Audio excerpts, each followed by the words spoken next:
gusto ko lang i-shout out ang nagbigay nitong napakagandang mitten sa akin. Sobrang surprise ako. Tita Buena from...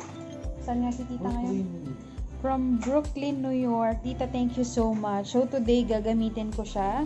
Bibinyagan natin siya kasi we will be making cookies. So, I'm actually planning to buy it online or order online. But of course, since nagpadala ka and you give me this gift, thank you so much sa'yo. And a huge shout out. So, let's get it on. I'll use it. Thank you ulit, Tita. Love you.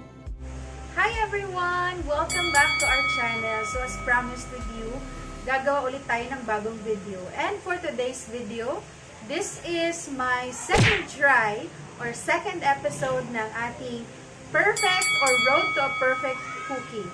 So, nakahanda na yung ating mga ingredients dito ngayon sa aking harapan. And of course, I'm gonna show you some adjustment doon sa previous video. Sa mga hindi pa nakapanood nun, ililink ko yung video nun dito sa video na to. Okay? Check nyo na lang dyan later. But, before we start, I'd like to invite everyone, kung bago ka dito, my name is Julie and welcome to our channel. Kung nakaka-subscribe, please subscribe sa aming channel. Click mo na din ang notification bell para updated ka sa susunod naming video. Ano kaya ang itatitle ko sa video na to? Sabi ko, stress reliever cookie. Stress. Hindi, may naisip na ako. Make your stress to cookies. Yun ba? Tama ba yung sinabi ko kanina? Ano yung nasa isip ko kanina? Basta, meron akong na-come up. Make your stress into cookies pala. So, yun yung magiging title nitong episode na to. So, for today's video, I'm just gonna share with you some adjustment nung ginawa natin dun sa first episode. So, if you're ready, then let's jump into the video!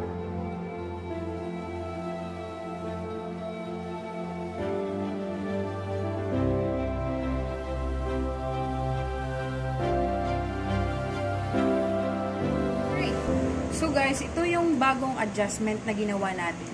Last time, we tried to do the browning of butter. Pero, hindi ko siya pinalagpas ng mga ilang minuto pa. Kasi ito yung hinahanap natin, oh. Yung pinaka-brown ng sa ilalim. Yan yung hinahanap natin. Pag nakita na natin yan, right? So, that's the right melted butter. That's the right term, okay? Or consistency ng butter na hinahanap natin. Yung medyo nasusunog na siya. Okay? And then after that, ilalagay natin siya sa isang tawag dito? Sa isang container. Okay? So, it should be a 1 cup butter. Alright? Ayan. So, as you can see, i-zoom mo dan. Yan yung brown ng butter na hinahanap natin. So, ito yung mga ingredients na meron tayo dito. So, we have brown sugar, then white sugar, chocolate chips, 200 grams, and 2 eggs this time. Kasi last time, isa lang yung ginamit ko. And of course, our butter, yung melted brown butter, and flour. So this time, ito yung in-adjust ko naman. 1 cup of bread flour and 3/4 cups of all-purpose flour. And of course, 1 cup ng canola oil and 1 teaspoon ng cinnamon powder and 1 teaspoon of salt. So, what we will do first is isi-sift natin itong dry ingredients, which is yung mga flour, gamit ang itong bowl na to. Okay? So, dito natin sila i-mix. Cool down. Hindi nga. Lumamig. Yun. Very good mix. So, talagang this time, hintay natin lumamig itong butter natin kasi sobrang init pa siya. Galing siya sa ating pan. So, at this point, unang gagawin, same thing, okay? I-mix natin lahat ng dry ingredients together. So, ito yung malaking bowl na gagamitin natin. So, for this one, nalagay ko na yung baking soda dito na 1 teaspoon and then, sisift natin. So, na-mention ko na din to sa previous video ko na kailangan natin i-sift ang ating flour para ma-make sure natin na talagang pinong-pino yung ating flour. Right? So, pagkatapos natin i-sift,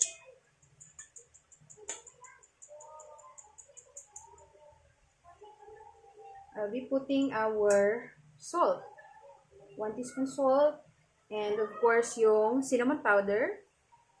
Pangdagdag, last time may cinnamon powder din tayo. And I will mix it together. So, mix na natin sila. You can always use coffee. Yeah. May nakita akong video, gumamit sila ng espresso powder. Trip nila yun eh. So, iba naman yung trip natin ngayon. Yan, na-mix ko na siya. Alright, so after 20 minutes, nakaset na at lumamig na yung ating melted butter. This time, we will be mixing the brown sugar. Okay, in this bowl. Then the white sugar. Okay. Together. So, ito yung isa sa mga mistake ko previous video. Kasi, dito, hindi ko hinintay na lumamig yung butter. Right? So, we have learned our lesson. So, imimix lang natin sila. Butter and then the sugar. And then, lalagay natin dito yung ating vanilla essence. Okay. So, maglalagay tayo ng 1 teaspoon ng vanilla essence. Then, mix. Mix, mix, mix.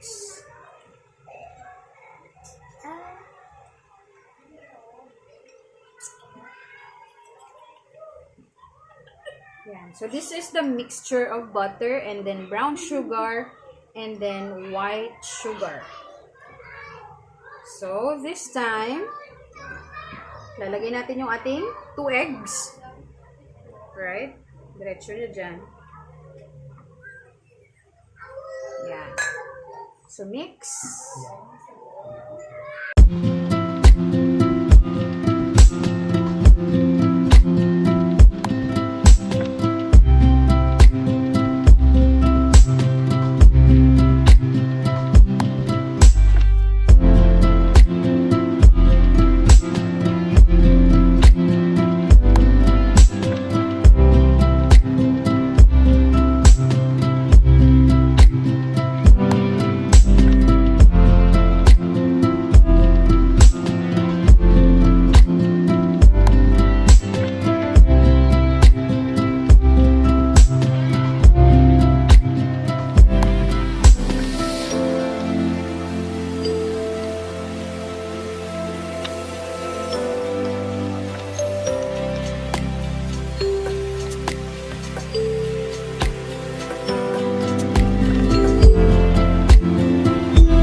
parang ice cream consistency pero cookie butter.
Yun.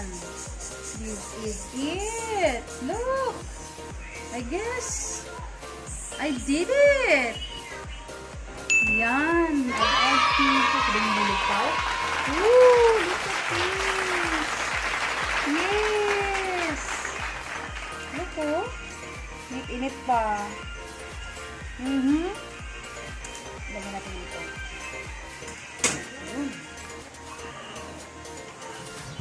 So, i-touch natin yung taas. Ayan o, dewy. Tapos, crunchy sa gilid. Ayan o. Ito yung mga gusto nating i-achieve talaga. Actually, yung pinakagusto ko dito is bumaba siya at nag-flat. Ayan o. Look. Yeah. Tapos yung gilid niya, ano na. Yes. So, isi-set natin muna siya. Papalamigin and then, test natin.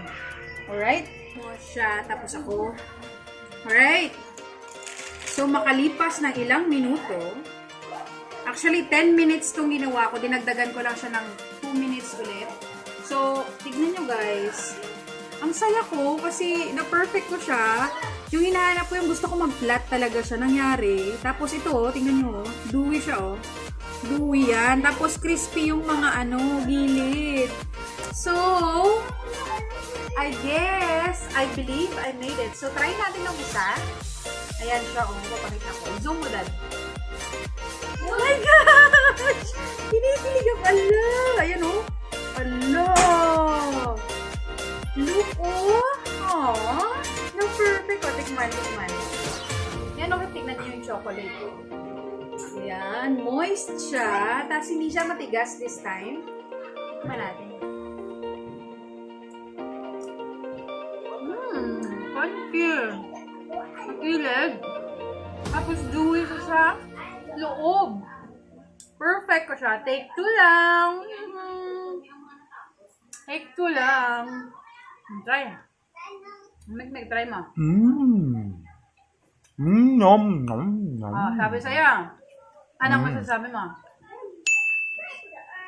Crunchy. Good job ako dito. In spite of failure kanina, na may nangyari pang natapon-tapon pa yung ating butter kanina, hindi na na-video. Volcanic eruption. Ngayon, perfect niya. Perfect niya ngayon. As in, na-perfect ko siya. Alam ko na yung perfect combination. Ang sarap! Bigay mo doon kay Tita Carmela. Tapos ating salado nila ni Learning early. Sarap. Ayan oh. Moist oh.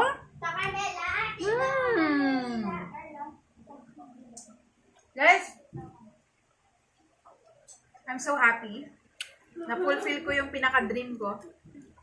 The perfect cookie. I got it. The ultimate recipe sa Temporosa Kitchen is open. Na-open na sa YouTube. So, I hope you enjoy this video. And na-perfect natin yung ating cookie. Sobrang happy ako na talagang nangyari yung gusto kong mangyari. Ito yung texture na gusto kong makuha. yung lasa na gusto kong makuha. And yung mga chocolate chips talagang lumitaw this time. Despite and in spite of the failures and trial and testing na nangyari kanina. Which part para magkaroon tayo ng perfect recipe. And ito na siya. So ayun, sobrang happy ako and I hope na na-enjoy niyo yung video. Sa mga hindi pa nakaka-subscribe guys, please do subscribe sa aming channel para sa mga susunod pa nating mga gagawin. Of course, kasama na dun yung mga failure. Kasama talaga yon. So, I'm so happy and I'm gonna see you again on our next episode. Bye, guys! Thank you so much sa panonood!